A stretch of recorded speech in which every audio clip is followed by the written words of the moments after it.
Ash Soan. Do you warm up before you play or go out and play live? I try to be physically warm. You know, I feel. I was talking to someone today about British festivals can be some of the worst because it's highly likely it's going to be cold. So you're sat on stage and you're playing, and there's a gust of there's wind blowing through the back of and your limbs are cold, and I find it very difficult. I mean, guitar players, I guess, must be the same boat.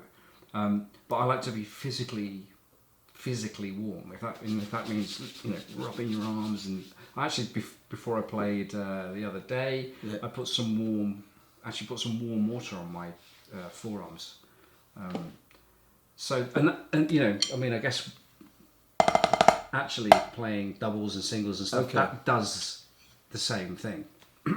But for me, physical warmth is good, and I think someone was talking about Dave Elitch skips. I think before he plays, and it's the same deal.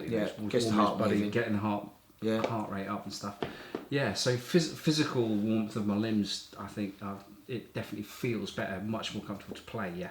Okay, so when you're playing fast shuffles, right? I know it's one of the issues that a lot of people have. You start tensing up. Yeah, well, first of all, obviously making the shuffle feel right. Yeah. And not rushing that, filling the space. And second of all, keeping it going. I mean, is there any exercises that you did, or is it just something you've naturally worked on and it's come up? It takes a while to get the half time to be to feel comfortable fast. I think like quite a while. But you play thumb on top. When it starts getting quick, you could play a half time shuffle at a normal tempo with Yeah.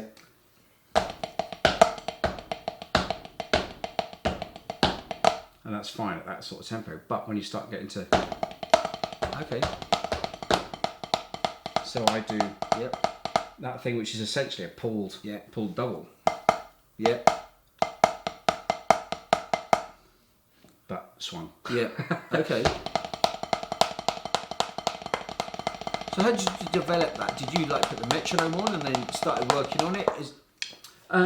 Just it naturally got quicker. Okay. Over the years of me playing it, I've never really practiced it to be fast. But if you play, for instance, I play Slave to the Rhythm quite a lot. That Grace Jones tune with Trevor Horn and things. That's quite quick. And if you certainly when you play it live. Slowly but surely you'll develop the sort of muscle, I guess, that you need to be able to get it across. Right. But I never sat down and went, okay, got a metronome out and tried to make it quicker and quicker. I just played. I guess I played some of them that were quicker. Right. It was never a conscious thing to make it quicker. But I think this was. You felt that just was a natural motion. It just makes it much easier. Yeah. Okay. Just to turn over and then to pull it. Yeah. I know you've had various teachers and that over the years. Is there any one or particular teachers that you felt really made sense to you and moved you along? Yeah. Well, we were talking earlier about my first teacher, a guy called Brian Stone in England. Dave Hassel in Manchester was fantastic, and I studied with Dave in 1989. Okay. And then I moved to London and I studied with Francis Serrio. He was very, very cool at the original drum tech. I've not studied with you. You don't need to study with me. I can't shuffle like you can. You're fine. And I guess there's this. I mean, I feel that I'm learning from everyone now. Regarding teachers, just looking and listening is the thing. Now for me.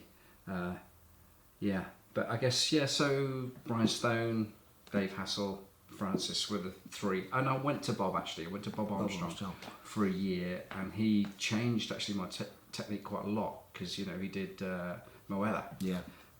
So I did that, and he took me right back, like I think he does with a lot of people. Takes you right back to very very basics.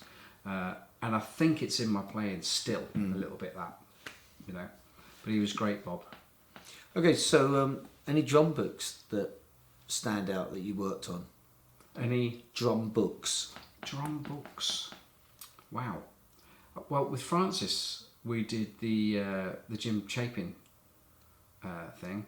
And actually, what's the name of it? There was a series. I think must have been Jim's books.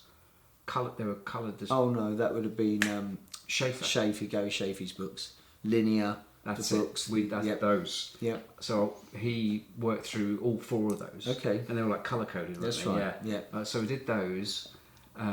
Stick control, of course. Obviously, I still got that. And reading wise, you know, modern reading in 4/4 and the odd time book. A friend of mine was like, you can't go wrong if you've got those 2 books. You know, the ones I mean. Aren't they Louis Belson? Yeah. Yeah.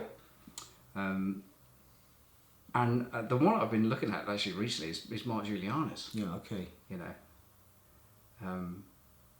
he as you know, is an interesting fella, an interesting drummer, and the book and his concept is you know, where I'm at in my life. It's quite interesting to sort of like, okay, let's look at someone who's got a very, very different point of view. So I mean, I've been enjoying hanging out with Mark, and I've been enjoying learning from him and the way that he feels about our instrument. You know? I mean, you are playing a lot anyway. You know, Yeah. obviously with the recordings at the Windmill. Yeah. So, do you still practice?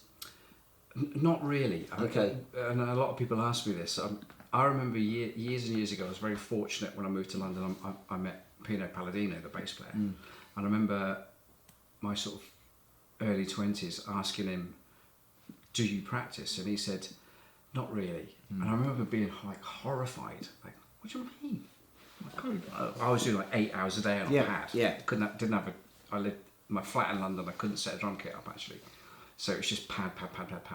And I remember being like, oh, God, he doesn't practice. But now I'm actually older than Pino was then. I do understand what he means. He said, look, I play every day. And that is enough for him. And I sort of kind of know what he means. But what I will do is I'll revisit things that I felt were a challenge. So basically, you know, stuff like Oakland Stroke by David Garibaldi, you know, that Tower of Power groove. Yeah.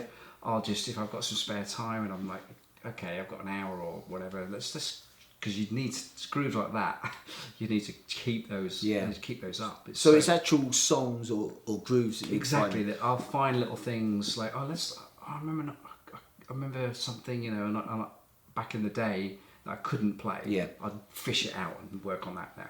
Yeah, I guess with the amount of sessions of that you do, and when you did the voice, I guess, is there anything that comes along that you go, actually, I can't do that, I've got to work on that, or not really now? The only one for me is odd time, because I just don't get to play odd time enough.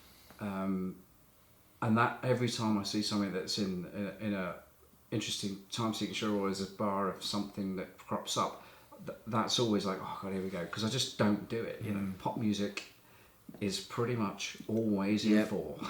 You know, and if it's not in 4, it's in 3 maybe. But what I'm saying is, you're not going to get a bar of 13/8 right in the middle of it. In a, you know, you're just not. Although some of the movie stuff that I've worked on, there are those things. So the movie stuff, it's like. But do you not, when you're doing that kind of stuff, because of the session work that you do, you can just hear it anyway? You're not thinking of it as an odd time signature. Well, certainly if it's a consistent 7, for instance, then I will think of that as a groove. I wouldn't be counting that. And 5s if it's consistent, but if it's not consistent, then you have to count it, which is usually in a film. It's in a film. Yeah. And you'll have something that's like, you'll have a bar of 3/8. Because it's got to fit with that guy getting punched. Yeah. Or whatever. Yeah. You know? And what about when you were, when you were practicing? You said earlier, you'd be practicing for 8 hours or whatever. Did you have a structure in your practice? Did you come to the practice kit with a plan of what you were going to do? Yeah. I got obsessed with finger singles when I was about sort of 22. I saw Will Kennedy play with the Yellow Jackets, and I was very, very fortunate to be at the side of the stage. Somebody that worked at the venue said, "I've got you a pass, but sit on that fly case and don't talk with anybody, don't look at anyone, just watch the gig." And I watched Will, and he does that sort of actually like timpani technique, right? And it blew my mind, and I really, really worked on that like for a very long time, and I'm not sure if I ever really mastered it. So that's something that I need to, for instance, I would look back on. And structure-wise, I guess I'd work through those books, you know, and a groove, for instance, that I was into, I'd try and break that down so it could work on a pad. That I could practice it on a pad rather than a drum, because I couldn't, like a lot of people can't play kit in their flat, you know, they just can't. And there weren't any, you know, low volume cymbals available, all that stuff, you know, or electronic kits or anything. Yeah, absolutely. Final question: what advice would you give to anybody that wants to go into what you're doing? I mean, obviously you are a session drummer, but you're also a live drummer, so you're a working drummer. Yeah. But what advice would you give to people? I know you get asked this via social media a lot. A lot, yeah. I mean, there's no question. Click is absolutely present everywhere in modern music. So you have to be comfortable with a click. I mean, I know that music is obviously the most important thing. Yeah. But if you want to work, you've got to be so comfortable with the click that you don't even think about it. You know. So I say to guys, if they want to do it, that they've got to just get that absolutely nailed. You know. Everything I do has a click. Right. Pretty much. You know, unless I'm playing in a club. You know. Yeah, but you don't play in many clubs, do you? Yeah. Exactly. Yeah, so I do a couple of clubs, yeah, not many, but if you know, yeah. But TV, apps, everything is clicked within an inch of its life, you know, and I guess you know, find the genre or the field of music that you really feel you fit into, and figure out the things that you've got to do to work in that area. Like for me, I figured out pretty early on that songs, actually vocal music, is the one for me. Right. And it's held me, touch wood, touch with the earth, it's held me in pretty good stead, you know. Okay, so with your remote sessions, yeah. Okay, and you're playing on some big hits now out of your studio.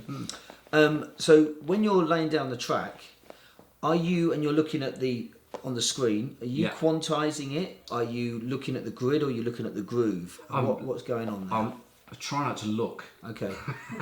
So I'm listening to see if it's sitting well with the track. And to be honest, if there's any quantizing or anything like that, or any beat detective, which is something in Pro Tools that you can physically move the drums to lock better. Which of course any of happens that a lot. I won't do. Yeah. I'll leave that to the producer, unless I know for sure that there's going to be a loop or something else that's running along. So I've done a couple of things recently that's got like a definite loop, and it's obviously clicked as well, and I know that click is going to remain. And there might be a couple of moments where some of my grace notes aren't quite with it, so I will then go in and make sure that's okay. And do you play the song, or I guess you don't play 4 bars and cut and paste? Oh no, I'll play the whole whole song. Yeah. It's amazing how many times sometimes you hear songwriters and that just say, "Oh yeah, we just want the verse," and then you can stop and you play the chorus. Yeah. You record the song. Oh, that happens absolutely. Absolutely, yeah. But you always play the song. Because the producers, the older school producers that I've always worked with, that's how they work. Like, we want to take, you know, and now of course you can do anything with Pro Tools. Yeah. But so, you know, Trevor Horn, for instance, he will always get me to do a take. In fact, he'll get me to do a take even if they only want to do that chorus in the middle. Right. You know what I mean? So they'll make sure you've got a run up and Okay. Well, thank you very much. Thank you, Mike. Keep doing what you're doing. Pleasure.